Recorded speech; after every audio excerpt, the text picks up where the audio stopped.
તો ગુજરાતની અંદર એક એવી ભારે સિસ્ટમ આવી શકે છે કે જે ડિપ્રેશનનું રૂપ પણ ધારણ કરી શકે છે. કઈ રીતની આ પરિસ્થિતિ છે તેની સૌથી પહેલા વાત કરી લઈએ તો અત્યારના જે માહોલ જોવા મળી રહ્યો છે, અત્યારના જે આ દ્રશ્યની અંદર આપ જોઈ રહ્યા છો, રાજસ્થાન અને મધ્યપ્રદેશ બોર્ડર ઉપર આ હાલમાં લો પ્રેશર છે કે જે આગળ છે, એટલે કે જેમ જેમ ગુજરાતમાં આવશે તેમ આ સિસ્ટમ વધુ મજબૂત થતી જશે અને જ્યારે તે ગુજરાતની અંદર અંદાજિત 6 થી 7 તારીખમાં આવશે અને ત્યારબાદ વધુ મજબૂતી સાથે તે જોવા મળશે. ઉત્તર ગુજરાતના વિસ્તારો જે છે તે અમદાવાદ એટલે કે મધ્ય ગુજરાતના જે વિસ્તારો છે ત્યાં સૌરાષ્ટ્ર અને દક્ષિણ ગુજરાત મોટાભાગના તમામ વિસ્તારોને આ અસર કરશે અને જ્યારે તે ગુજરાતમાં આવે છે તો ગુજરાતમાં આવ્યા બાદ તે વધુ મજબૂત બની જાય છે અને બની જાય છે ડિપ્રેશન, જે હાલની શક્યતાઓ પ્રમાણે કહેવામાં આવી રહ્યું છે. આગામી 48 થી 72 કલાક તે માટે જ ભારે માનવામાં આવી રહ્યા છે અને જ્યારે તે ગુજરાતમાં પ્રવેશ કરે છે તો તેની મજબૂતાઈના કારણે શું થાય છે કે કચ્છ સહિતનો જે વિસ્તાર છે ત્યાં આગળ વધુ અસર થશે. ત્યારબાદ જે રાજસ્થાનના વિસ્તારો જે છે ત્યાં આગળ અસર જોવા મળી શકે છે અને પછી થોડા ઘણા પાકિસ્તાન તરફ ફંટાવાને કારણે પાકિસ્તાનની અંદર તો અત્યારના ડૂબેલું જ છે પાકિસ્તાન, તો ત્યાં પણ વધુ અસર જોવા મળી શકે છે. પરંતુ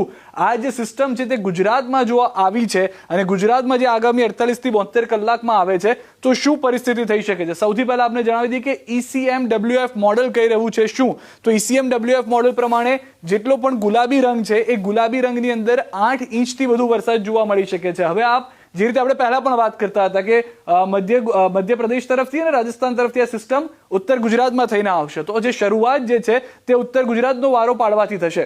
જેમ કે ધાનેરા, થરાદ, પાલનપુર, ખેડબ્રહ્મા આ તમામ ઉત્તર ગુજરાતના વિસ્તારો છે કે જ્યાં આગળ ફૂટમાં વરસાદ થાય તો પણ નવાય નહીં. અને આ વાત અમે નથી કરી રહ્યા, અલગ અલગ વેધર મોડેલ પ્રમાણે જણાવવામાં આવ્યું છે. જ્યાં સુધી જાણકારી છે તે પ્રમાણે IMD થી પણ જાણકારી આપવામાં આવી છે કે 11 ઇંચ સુધીનો વરસાદ નોંધાઈ શકે છે. 9 તારીખ સુધીની અંદર જાણકારી છે, મંગળવાર સુધીની અંદરની આ જાણકારી છે. ખેડબ્રહ્મા, પાલનપુર, ધાનેરા, થરાદ, રાધનપુર, પાટણ, વિસનગર, હિંમતનગર, મોડાસા આ તમામ વિસ્તારો છે કે જ્યાં આગળ ઘાટો ગુલાબી રંગ જોવા મળી રહ્યો છે આપને. કડી, રાપર એટલે કે કચ્છનો એ વિસ્તાર છે કે જ્યાં પણ અસર જોવા મળશે.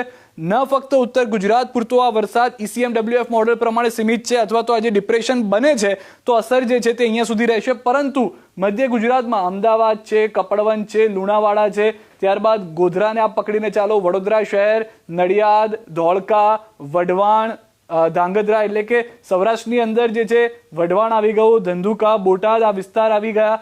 કચ્છ તરફ જે છે તે અસર જોવા મળશે. સૌરાષ્ટ્રની અંદર બહુ ઓછી અસર જે છે તે દક્ષિણ ગુજરાતના વિસ્તારો, દક્ષિણ સૌરાષ્ટ્રના વિસ્તારોમાં જોવા મળશે ને દક્ષિણ ગુજરાતની અંદર પણ વરસાદ સારો એવો જોવા મળશે તેવું ECMWF મોડેલ કહી રહ્યું છે. પરંતુ જે રીતે પહેલા પણ મેં આપને કીધું કે અલગ અલગ વેધર મોડેલ વરસાદની જે તીવ્રતા છે તે અલગ અલગ બતાવી રહ્યા છે. કેટલાક વિસ્તારોની અંદર 20 ઇંચ વરસાદ જે છે તે બતાવવામાં આવી રહ્યો છે, પરંતુ જે